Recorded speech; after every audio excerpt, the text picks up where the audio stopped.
বালুরঘাট সীমান্ত বিএসএফ কে বাধা বেজবে। সীমান্তের ওপারে থাকা ভারতীয় গ্রামকে কাঁটা তার দিয়ে বিএসএফ ঘেরার চেষ্টা করতে ফোর্স করে ওঠে ইউনিসেফ পোষা গুন্ডারা, আর যার জন্য থমকে যায় কাঁটা তার দেওয়ার কাজ। কেন ভারতের একের পর এক সীমান্তে বিএসএফ কে বাধা দিচ্ছে বিজেপি? তাহলে কি চোরাচালান বন্ধ থেকে অবৈধ অনুপ্রবেশ বন্ধের প্রভাব গুনছে ইউনিস সরকার?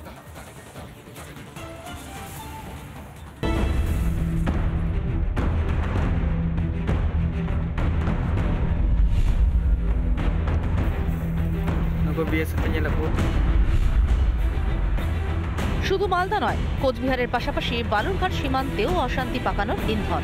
বালুরঘাটের শিবরামপুরে কাঁটাতার দিতে ও রাস্তার কাজে বিএসএফকে বাধা বাংলাদেশের।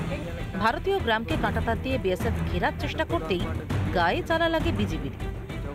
শিবরামপুর বর্ডারে কাঁটাতারের ওই পারে ভারতীয় একটি গ্রাম রয়েছে ঠ্যান্টাপাড়া। সেই গ্রামটিকে ভারত বিএসএফ তাদের অন্তর্ভুক্ত করায় সেখানে তার কাটা দেওয়ার কাজ করছিল গত দুদিন ধরে, এবং গতকালকে কিন্তু বিজিবি, বাংলাদেশের তরফ থেকে বিজিবি তারা কিন্তু আটকে দেয় সেই কাজ, এবং সেই কাজ বর্তমানে বন্ধ রয়েছে। এখান থেকে প্রায় 100 মিটার দূরেও আমাদের ভারতবর্ষের কিছু ফ্যামিলি ওখানে বসবাস করে।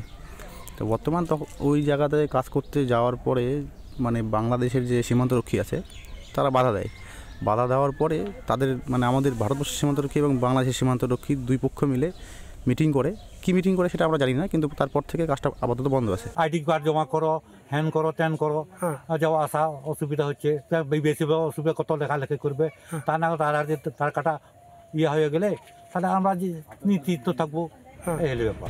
বিজেপির দাবি, ঊর্ধ্বতন কর্তৃপক্ষের নির্দেশ ছাড়া ভারতের নিজস্ব গ্রামেই নাকি কাঁটাতার দিতে পারবে না বিএসএফ, যার কারণে দুদিন যাবৎ বন্ধ এই বর্ডারের কাজ।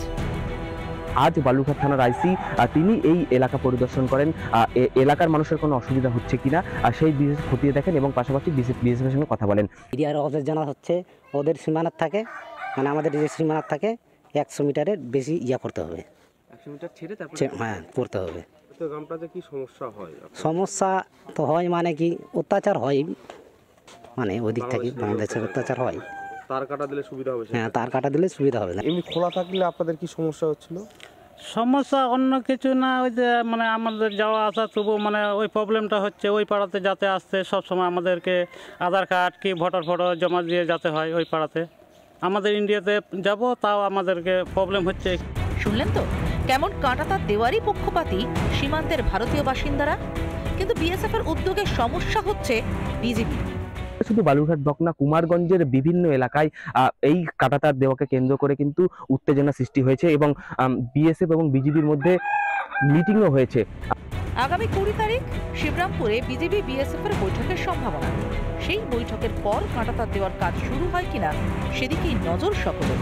দক্ষিণ দিনাজপুর থেকে রিপন ভৌমিক, রিপাবলিক বাংলা। নানা ধরনের কন্টেন্ট দেখার জন্য লাইক করুন, শেয়ার করুন আমাদের ফেসবুক পেজ, সাবস্ক্রাইব করুন আমাদের ইউটিউব চ্যানেল। পাশাপাশি অন্যান্য ব্রেকিং নিউজের জন্য অবশ্যই চোখ রাখুন রিপাবলিক বাংলায়।